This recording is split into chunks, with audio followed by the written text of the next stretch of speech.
Good morning, afternoon, and evening, Redskins Addicts fans. It's your host, Rod. We are back with episode 22, Curtis Jordan.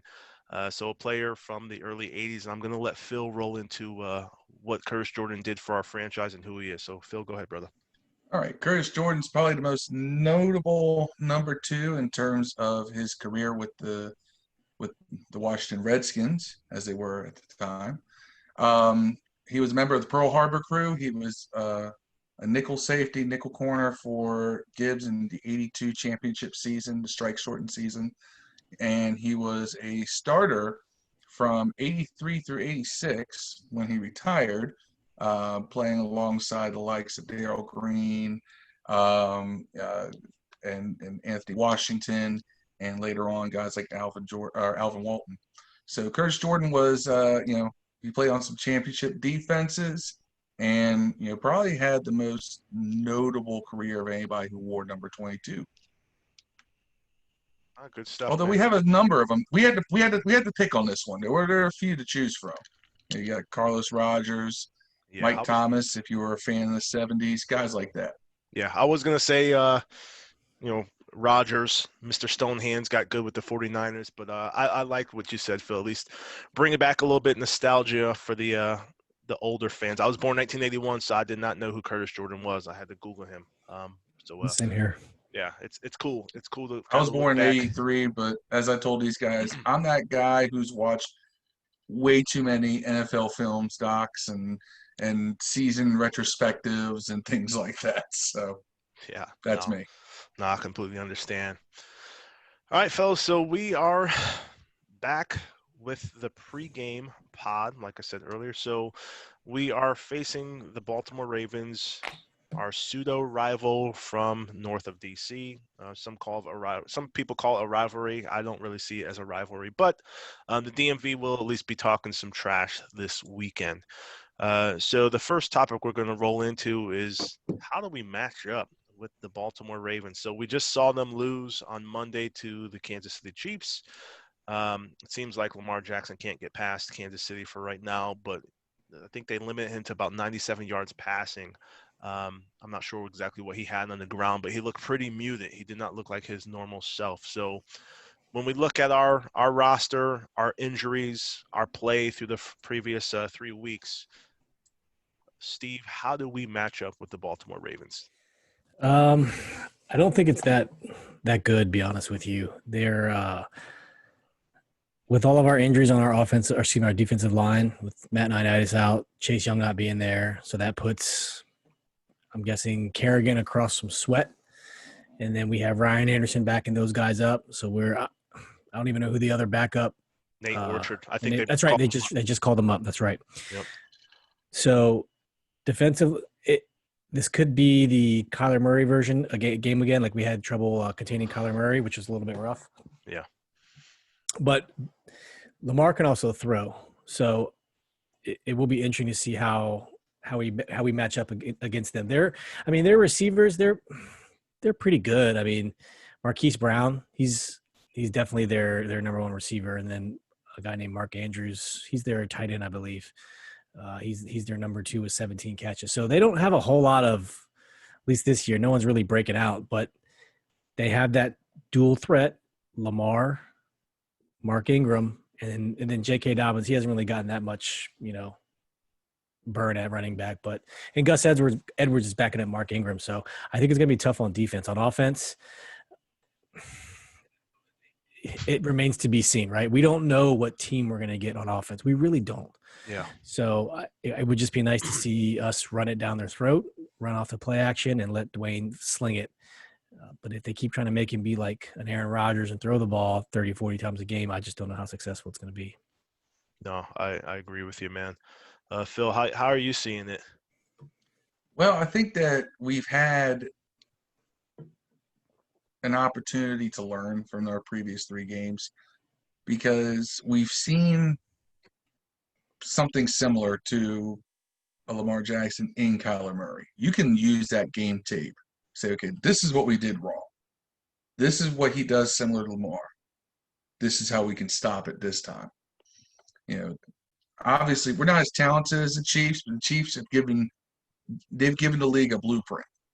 This is where Baltimore is weak. Now, you can't necessarily do the exact same things because you don't have that talent, but you know where their weaknesses lie. You can find ways to attack that on offense. On defense, like I said, the Kyler Murray thing really, I think, gave us a preview of what we should not do as far as handling Lamar Jackson. The thing is that I was rather impressed with our defensive backfield against Cleveland's receivers, and I don't necessarily think that Baltimore's receivers are to the same caliber of talent. So I think the biggest question is, can we stop their run game, both with Lamar and with their running backs? And if we can, I think we have a good chance of winning. Lamar can throw the ball, but I'm not particularly impressed by his weapons. I don't necessarily think they have such a standout receiving core that we just can't stop them. If they run, if we stop the run, they can throw it. If they throw it, we can't.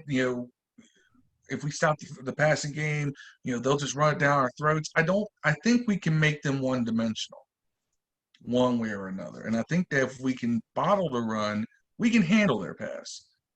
Now, mind you, I'm using these terms kind of loosely. I'm not saying we've got the recipe to shut them down.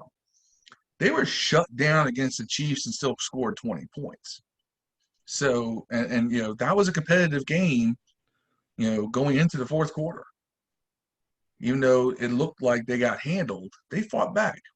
So this Baltimore team's talented. They're not going to quit on you. So, but I think that there's enough out there between our experience and game tape, like what the Chiefs did, that we might be able to make this at least a competitive game. And I think that we should be the fan base. The team should go in there trying to win. The fan base should look at this from a competitiveness perspective. Yeah, they're an interesting squad. Like you said, nothing statistically jumps off the paper about the Baltimore Ravens. I mean, Lamar Jackson, 5 touchdowns through 3 weeks. At the 576 passing yards. There's 0 interceptions. You like that. You like a guy who's not going to turn the ball over for sure. And for us, when I look at how we match up, Steve, you said it earlier, and I believe, Phil, you might have alluded to as well. It's really looking at Arizona week 2. We let Kyler Murray gash us for 67 yards on the ground, like 2 touchdowns, 286 yards in the air with a touchdown and an interception. So as far as how I'm looking at us matching up with them, I think that we can keep it competitive if we keep him in the pocket. And that's really the key matchup for me, is just not allowing Lamar Jackson to break containment and improvise, because that's when he's going to really destroy you. So if we can kind of keep him neutered, keep him quote unquote normal, I think we have a decent shot.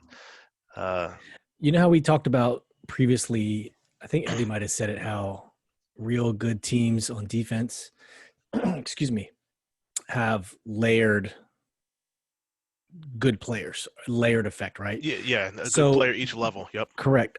Baltimore's pretty close. So check this out. They have Calais Campbell on the defensive line. Then they have Pernell McPhee, in the linebacker position, who's really good. And they have 2 corners, Marcus Peters and Jimmy Smith, who are both pretty decent corners. And then I was reading up on this guy. I don't know much about him besides just reading on here, but Chuck Clark, apparently a pretty daggone good, strong safety, both in coverage and in stopping the run. So I don't know. It sounds like they have a pretty good, at least core group of defenders. So this should be a pretty good matchup. But if it's just Terry McLaurin versus everyone, then we're going to be in for a not fun Sunday. Are you talking about, is that Pernell McPhee? Yes. McPhee, whatever, from that played with us 2 years ago? I'm assuming it has to be the same dude. Yeah, it is. Jesus. Yeah, That he played with us in fucking 2018. sucks. He's been around since 2011. He spent his first 4 or 5 years in Baltimore. Then he went to somewhere in the Chicago. Midwest. and then he Chicago. came. Okay. Went Yeah, to then Chicago. then he came to us for what, a year? A year.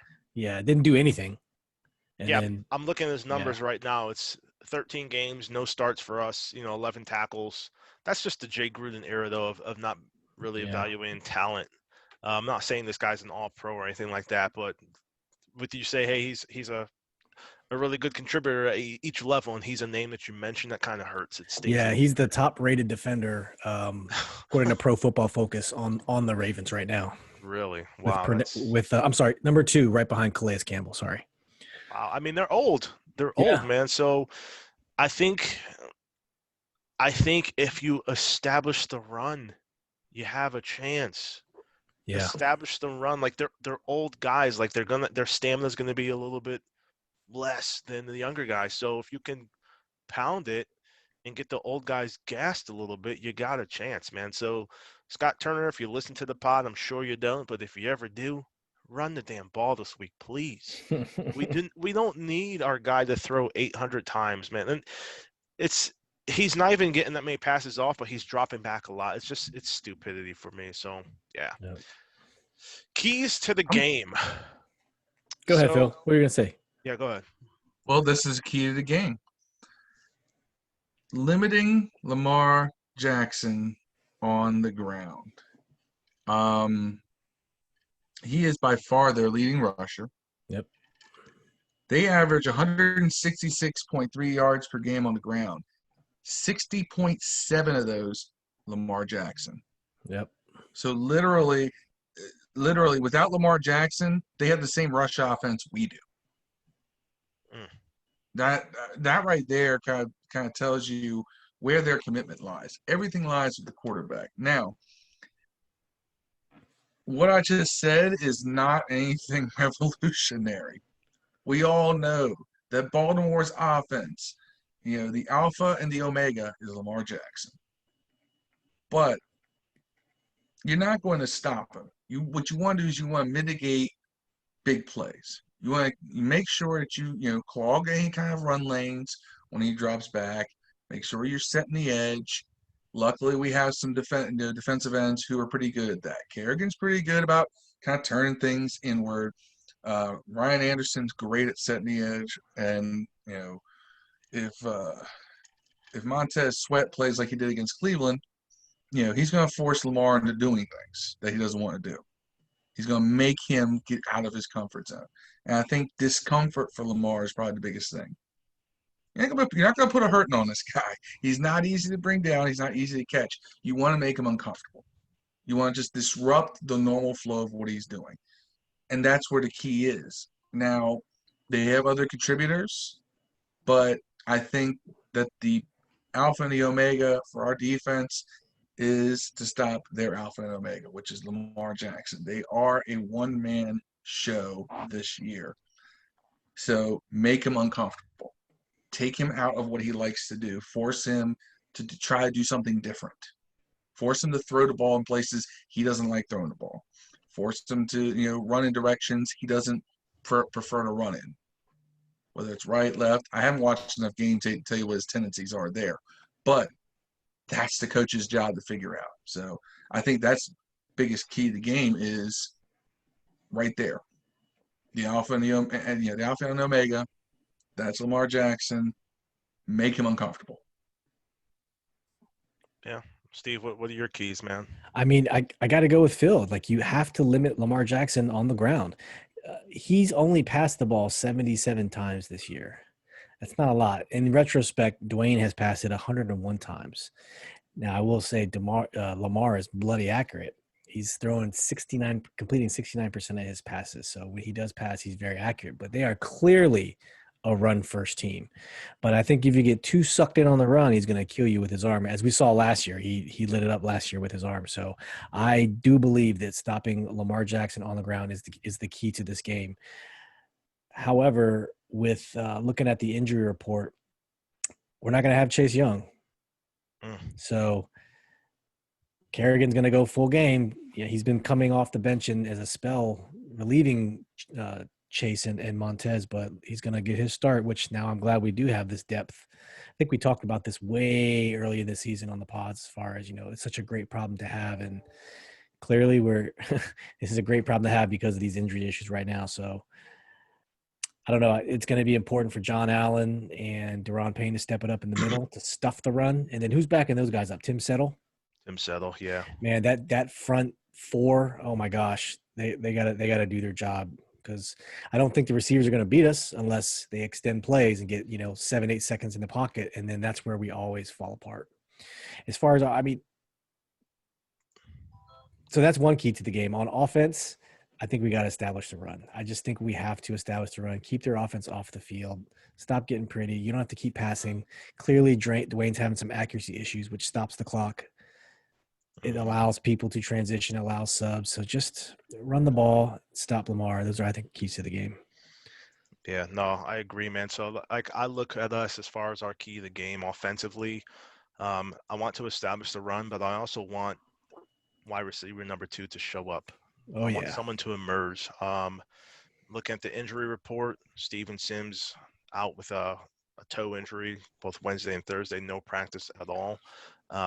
Ellie said it a couple of times that he seems to have lost a step this year. Yep. But Isaiah Wright, looking at the Browns game, I thought that he was pretty impressive with the limited snaps that he did get. He made the most of his moments on the field. It's kind of wishful thinking perhaps to say, hey, I want this undrafted free agent to step up, but we got nobody. I mean, he needs to step up. And I think that could be an issue as to why we can't run the ball as well, because we have no one to throw the ball to. It's true. You So know, who do you think might take the slot if Sims is out? I mean, it's tough. yeah, I don't know. I mean, But do you remember? Did you see the one play where Ganny Golden got that jet sweep and just blasted? yeah, it was a off? And now 22-yard run. He got blown up at the end. Don't get me That wrong. was weird. That was weird the way he got hit. It's like he wasn't expecting it. Yes. Like he almost was running too fast to make a move. But did you see his first step? Oh my gosh. Like I don't think I've seen anyone with that sort of game speed on the team yet. No, year. and it was extremely impressive, and I wasn't looking at him as a speedy guy. I always looked at him as a possession receiver. So for him to take that jet sweep and take off like he did was nice to watch. Just AGG, Yeah. if you're listening, if you're watching, make some sort of move. Don't get hit like that again. I thought it was Sims at first, and then when he got up, I'm like, oh wow, that was number 10. Damn, Yeah. where are you? When I saw a 10 fly around, I went, Golden? Hey, Literally, that's exactly what I did. I went, Golden? He hit And then my RQ. next reaction was, oh! he got hit. Looked like a number 10 who used to get hit in DC Yes. 8 years ago, and you just cringed like, good God, no. So AGG, man, just get down, or make a move, make a football move. It's funny because I did say we were talking about that. Remember, we were talking about how he had pretty modest 40 time at the combine, and I said that from everything I saw, it seemed like that translates to game speed. See a lot of guys with a 4.2 40, but they run a 4.4, 4.5 when they're in cleats and in pads. Yeah. He runs his speed, and I think we saw that. So since we need somebody to take the top off of the defense,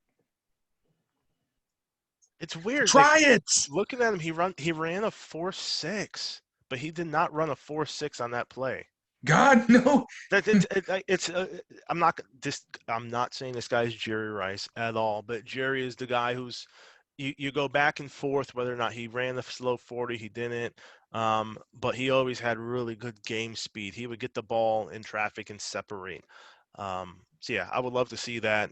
Keys to the game for me is someone stepping up to take some pressure off at the wide receiver position, which I think will open up the game. So you got play action, or you got, just good passing opens the running game, or good running opens the passing game as well. So you gotta keep the defense off balance, I think, is what I'm really looking for. And we've tried using passing to open a running game, so why not try using running game to open up the passing game? Exactly. Try something different. I'm really waiting to see if Isaiah Wright breaks out this game. It'll be fun to see, man. With Sims injured, and that's really what I'm looking forward to this whole season. Like, I know it was tantalizing because the whole division is crap, and all things considered, we're still in first place at 1-2. but the whole thing I've been excited about this season are all these new developing toys we get to play with as an offense. And I'd love to see us take more advantage of it because they're showing these little flashes. Yep. But then you get And we're people. You not get using them consistently. And I sat here and dumped on Antonio Gibson's credentials most of the off season. But he's earned the right to be given a chance to touch the ball between passes and rushes 20, 22, 25 times a game. Yeah, we need an X factor. Yes. Steve, what were you going to say, brother? I actually forgot. Sorry. No, because Sam Darnold just went to the locker room and I went to check the score, and I guess he's injured now. And they were up 7-0, and Brett Rippon starting for the Broncos. He's 4 for 4 with 25 yards today. Oh boy. He was on the radar for us to be drafted, believe it or not, as a developmental quarterback. Really? Pre-combine, like fourth, fifth round, they were talking about Brett Rippon to the Redskins. It's Mark's nephew, right? It's his nephew. Nephew, Yep. yeah. Just make sure. I know his daughter. He did have a kid that was a quarterback though. Yeah, his daughter, hot as hell. Yeah. All right, gents. Washington football team wins the game if. I'm going to say we control the time of possession and we do not turn the ball over 5 times. Now, that's extremely naive and it's, of course, turnovers kill. But for me, I think we win the game if we establish an identity. Who are we? Like I keep asking that question week after week. Like, who are we? Are we the team from week 1 who's going to pressure the quarterback, get 8 sacks, fly to the ball? Or are we the teams from week 2 and 3 that just we get shellacked, to start the game? Even against the Eagles, we were down 17-0. So we win if we go up by 2 scores first. I mean, if we could get, whether it's 10 points, 6 points, 2 field goals, I don't give a damn. Like, just play from ahead, establish some sort of identity. Do not panic in the first quarter by being down 14-0, and just then you kind of abandon your entire game plan and just start playing like off the hip. So I think we have to establish who we are and do not fall into a hole extremely early. Yeah, for me, I think it's a combination of that, and we need to continue to be good on third downs because we're not good. We're still sitting at 34%, which is not that good. So that in tandem, I think with running the ball and controlling the clock, keeping their offense off the field, keep their defense on the field, keep them tired. I think that's the key to the game right there. Establish the run, milk the clock, keep their offense off the field. So to me, it comes down to establishing the run and time of possession. So, yeah, I'm looking at the third down. We're 30th in the league in third down conversions. Baltimore's 19th at 41%. Right, they're not that good either. They're not that good either, and that's a key. Like, who's going to win that? Like, who wins the battle of third down? That is a key for me. Like that's how we can win the game. If we get them off the field, the more you keep Lamar Jackson on the field, the worse your winning outcome percentage, is for me. Yep. I got a slightly different one on this. Washington football team wins if we are absolutely aggressive on all sides of the ball. We need to attack Lamar Jackson violently. I want hitting. I want blitzing. They got to be smart, but you got to be aggressive. You got to come after them. You got to force the play on their end. You got to force them to react to what you're doing instead of playing a defense that reacts to what they're doing. And that is often what teams do against a guy like Lamar Jackson to their detriment. Kansas City was pretty aggressive. They were definitely spending time in Lamar Jackson's face. Look what happened. And I think our defense needs to do that. Same with the offense. We don't run block that badly. As much as I crap on this offensive line, it's for pass blocking. It's not for run blocking. Very true. Yep. Run the ball. Physical. Get in there. I don't care if we had to load up with 2 tight ends, 3 tight ends. Slide someone back there as an H back, as a fullback kind of blocker, an H back, but whatever you want to call it. Throw some meat on that line and just start hitting people up front. Wear down their front 7. It's only going to open things up down the field. And that aggression does translate to the passing game. When we do pass, it can't just all be, the same dink and dunk stuff. Dwayne wants to take chances. He forced some balls last week, but it's because he wanted to take those chances. And those chances aren't being given to him that often with the play calling. So let's get a little aggressive. Right now, what do we have to lose? We're expected to lose this game. We're expected to get blown out. So why not take your chances? Now is the time to do it. Show us that you are more than what you have been. I'm with you, You're everything man. that you wanted to be. I'm with you. Oh, I want Tressway punting aggressively. I want Dustin Hopkins sending kickoffs into the 6th row. He will. He will. I know Tressway will can. be active. I hope he's not active. I won't say that, but if he's on the field, he will be aggressive. That's one bright spot we do have is our punter, unfortunately. So my predictions, boys, as we kind of wind this one down, I do think, Phil, that we are going to get our ass blown out. I just have no faith in this team yet, and it's a weird feeling. Like years past, I'd be completely belligerent and just pissed off, uncontrollably mad. Now it's beautiful. Like we lose, and it's sadly there's no real emotion. I get more emotional at the fans, like the discussion about benching the quarterback, or the back and forth from Ron Rivera, like that. Those are the things that piss me off now. But I think it's because I'm content with them truly rebuilding. Now, if we can stay competitive the entire game, that's a win for me. Because, like you said, we are expected to lose. So if we lose close, maybe that would piss me off because it'll be unexpected, and then I'm mad that damn we could have won. If we get blown out, I'll probably be numb to it. I probably won't give a damn, which is sad. But maybe that means that we're trending in the right direction as far as where the fan psyche needs to be. Where my psyche is just, hey, we're not a good team. We're not expected to be a good team. We just came off a 3-13 campaign. The worst of first turnarounds in the league do happen, but they are rare.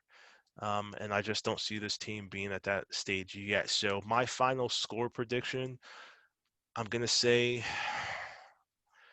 Ravens 27, Redskins 10. I hope it's not that bad. I hope that it's a much better game. Is the game in FedEx? It is. It is. It is. Home field doesn't really matter this year, 2020 COVID, but Yeah. maybe just getting your mindset into, hey, we're playing a home game. Maybe the players are able to will themselves into a closer game, and maybe that happens for them. But right now, I don't see it. Phil, how do you feel? What are your final predictions? It's hard because I'm more juggling what I think the Ravens will score than us. Ever since the initial rumblings about the quarterback come Monday and Tuesday, everything's been awful quiet. And that's a good thing. The only news that came out was the news today that Ron's having a little bit of a reaction to chemo treatment, so he had to leave practice early today, but he still plans on being there Sunday. Whether he is or he isn't, I don't think much changes with the game plan because, I think Del Rio pretty much still runs the defense. Turner runs the offense. It's not much changes. Um, but I think this game's going to be more competitive than one would think. I think we lose in the end. I'm going to say 33-24. We lose. We'll lose by 9. Technically 2 scores, but we're within 10 points. And I think that the Ravens will break it open late with a score to make that margin. I think it'll be competitive. I just got this feeling. It's like something's got to break open because even when we're not playing well, it's always like we're almost there. Just a touch off on this pass or just one block away here. It's always like just inches. And I feel like at some point it's got to start breaking open in our direction. And I just had this feeling that this week you're going to see some of that. Like I said, we'll still lose because Baltimore's a better team, but 33-24, I'm comfortable with that. I could live with that. Steve, how you feeling, man? What are your score predictions? Breaking news: Joe Uh-oh. Flacco is now in the game for the Jets. Just thought I'd throw that out there. My score prediction. So Baltimore is 4th in the league in points scored at 91, and they're 3rd in the league at points allowed at 56. I didn't realize that they are so good at not allowing teams to score. So I'm with you guys. I think it's going to be, I'm not going to say a blowout, but I'm going 31-17. And I think we'll be in the same boat we are next week that we are this week, as far as questions, as far as the future, as far as I don't think anything will change by next week. So I'm going 31-17, Baltimore Ravens with the victory. And this just back in, Joe Flacco is now out of the game and Sam Darnold is back in the game. So those of you who are hiding Flacco on your fantasy bench, too bad. But Brett Rippon just went down and led him to a touchdown on the Broncos. So it's very interesting. 2 young quarterbacks in Denver, I mean, I think Drew Lock has it locked down, but you never know. You never know. Sometimes people get hurt. Someone comes in and does well. And I mean, they're both 0-3 as well. So somebody's going to get a victory this week. Is Rippon going to deliver a victory for the Broncos? How interesting would that be? Wow. Yeah, so shout outs, boys, before we sign off the pod. I'm going to give a shout out to Ellie, who does not join us on Thursdays. He's also he's probably on his 56th pod. I think we said that off the stream last time, but Ellie, we know what you're doing. You're recording your own podcast. It's cool. We still love you though.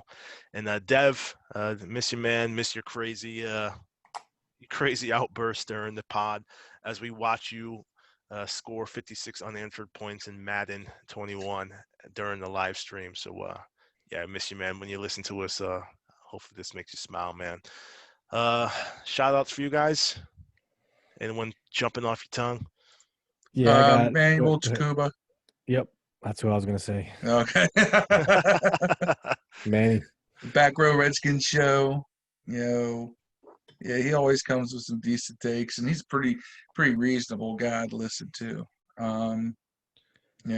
Cody Jones has just been one of the guys Killing in the it. group. Always coming up with stuff, always creating content, discussion, things like that. Don't always agree with him, but he's willing.